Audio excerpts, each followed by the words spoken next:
Picture this. You tower close to 2 meters in heels, with 3.7-foot legs that catch gasps and cameras across the globe. You're Karl Lagerfeld's muse, and Peter Lindbergh only wants to photograph you. Your icy blue eyes and platinum blonde hair are plastered over magazines across the world, and you've amassed a $6 million fortune. Nadja Auermann's entrance onto the international fashion stage in the early 90s felt godlike. Yet perfect as she seemed, that very perfection became her punishment. Is this the reason why no one mentions Nadja Auermann when they talk about great supermodels of the past? Let's find out. As most model discovery stories usually go, Nadia was approached by a scout in a random cafe in Berlin. Her striking blue eyes and incredibly long legs are what got her signed to Canon modeling agency in Paris. But Nadia's career didn't take off right away. She didn't seem to want it to either. As a teen, she had aspirations of becoming an architect or a politician, and it was only after completing her A-levels that she decided to give modeling a serious go. It's safe to say that she would have made an epic politician. Just imagine her delivering passionate speeches in couture suits. She would have given Jackie Kennedy and Carla Bruni a run for their money. When Nadia decided to take modeling seriously, she meant it. During the grunge period, and I had this blonde, normal kind of dark blonde hair. So I felt, well, it's always the same. So if they don't come up with another idea, maybe I should try to look different so they get inspired or something. She ditched Karen for Elite Model Management, the same agency that represented supermodel royalty, Cindy Crawford, Linda Evangelista, and of course, Naomi Campbell.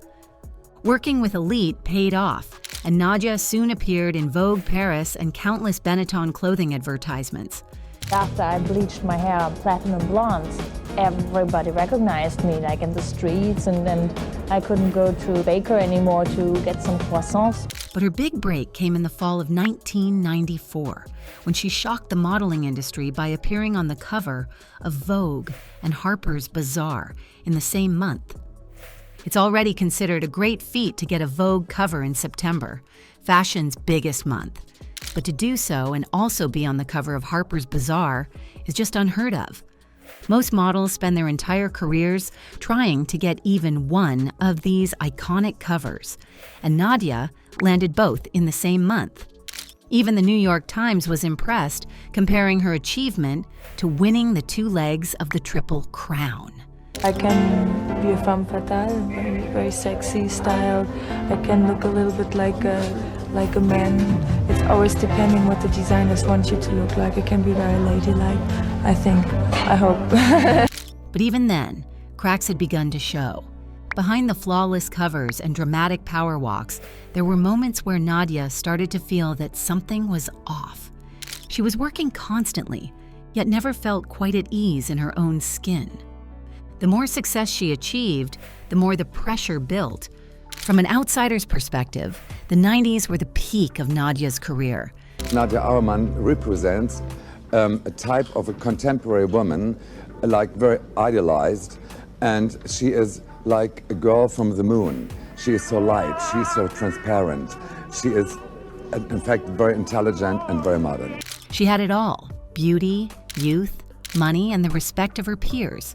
She was a staple on all the major runways: Thierry Mugler, Dolce & Gabbana, Yves Saint Laurent, you name it, she had probably walked it.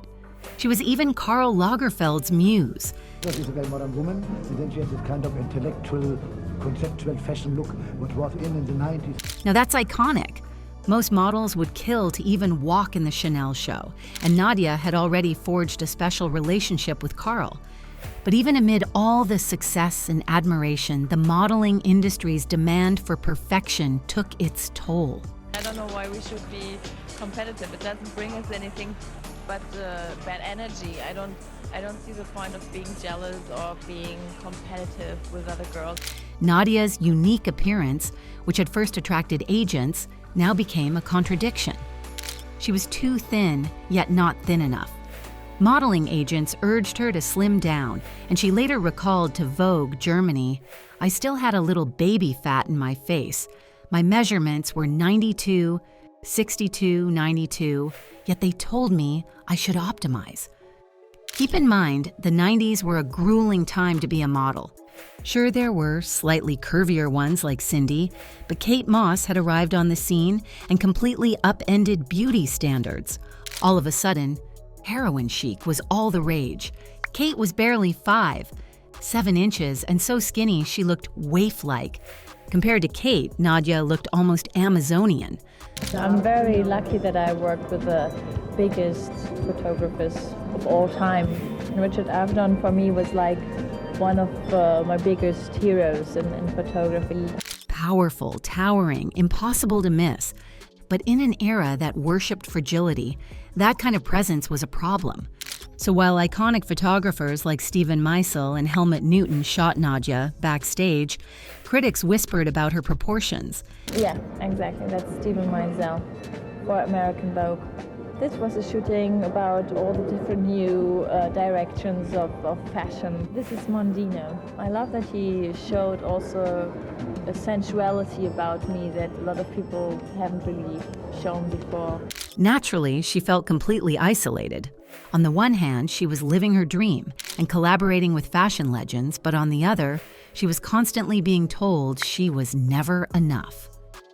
The Guinness Book of Records thought otherwise, and in 1997, they said that Nadja Auermann had the longest legs of any model in the world.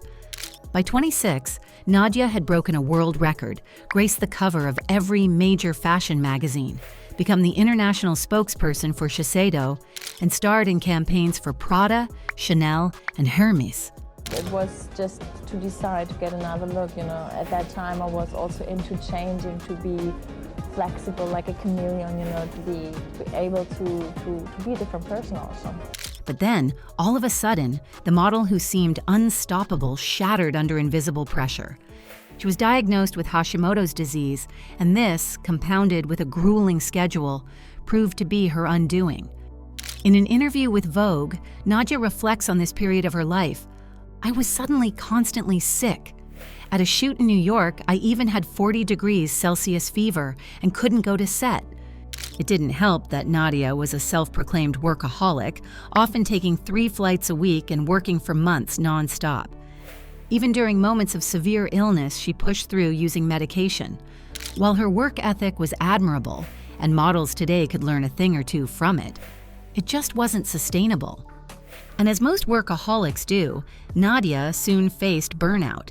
As if a chronic illness wasn't enough, the fashion world's one-time darling was hit next with a 90,000 euros fine for tax evasion. In the courtroom, Nadja was overcome and even broke down in tears. This was shocking for the public because she was typically seen as cold and unfeeling, courtesy of her crystal blue eyes and icy blonde hair.